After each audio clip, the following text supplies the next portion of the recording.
Hi, Robert here again. And maybe your style is more of that tussy-mussy Victorian style.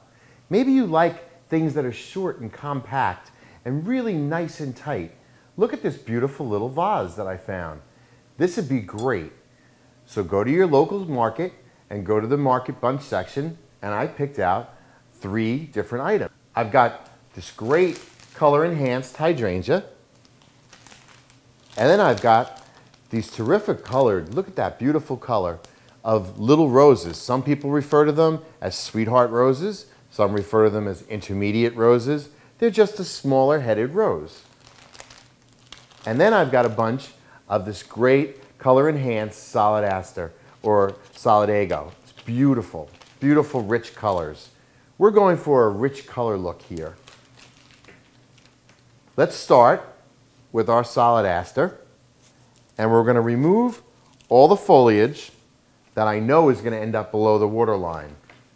Now, just because these leaves are a little brown does not mean that they're dead. What it is the color enhancement process has gotten into the foliage and has turned them a richer shade. Just remove all that foliage down here. You want to start right at the tip where the flower starts. And you may even have to remove a little bit of the flower, like so. Now let's do the same thing with our roses. A good practice, because of the thorns, would be to take a paper towel or a rag and pull on it like this to remove the thorns. Because the thorns and the green leaves will make it impossible for you to work with them. Not to mention cutting yourself.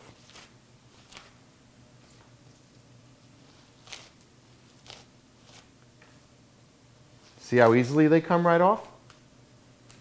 And then we've got our hydrangea. Let's start now with the hydrangea. And we're going to take our solid aster and create a collar that's going to go all the way around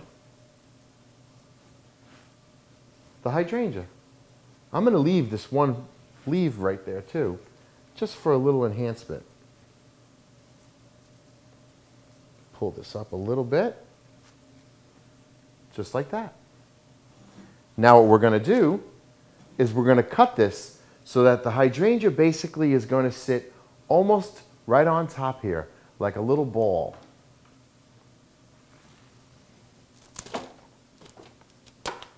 Remember to place your flower food in the water as directed. And if there's any other little foliage left that'll be below the water line, you need to remove that. I'm going to make a second cut. I'm going to make a third cut. That's better. Holding it tightly, we're going to place it in the vase and even out our solidago. Now we're ready for the roses. I'm going to remove the foliage from the rose because what I'm going to do is now my hydrangea is really going to create a grid for me. Very carefully, as to not bruise the hydrangea, place your rose right in through the center, like so. This is why you need to remove all the thorns and all the foliage. And just repeat this process for as many roses as you have. Sometimes you'll see a petal that has a little bit of brown. That's just a guard petal. It's very easy to remove if it's gotten bruised in shipping.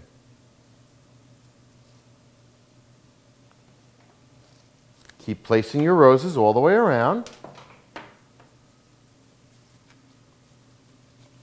Make sure when you're cutting them short that they're hitting the water line.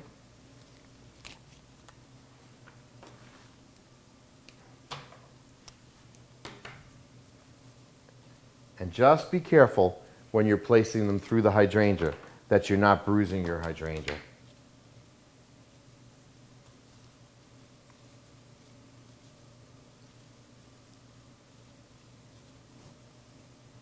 Check it from all sides.